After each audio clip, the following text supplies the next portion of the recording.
Okay, so let's talk a little bit about the history of the income tax. The origin of the income tax is a pretty interesting one.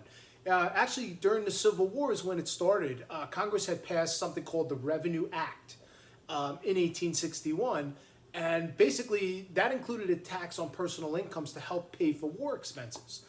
This tax was actually repealed 10 years later, and then the income tax had gone away. But then in 1894, Congress, they enacted a flat federal income tax, but that was actually ruled unconstitutional. And they ruled it unconstitutional a year later.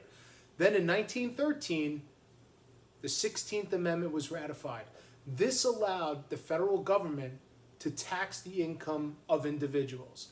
And that is your history. Ever since 1913, we have had a federal income tax.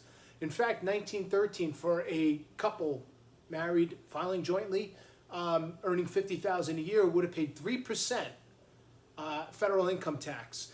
And listen, if you understand inflation, and you will learn more about that during this course, but earning $50,000 in 1913 is the equivalent to earning over $1.2 million in the year 2020.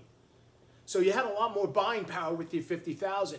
But if we take that $50,000 and go over the course of the years up until 2020, look at how it changes.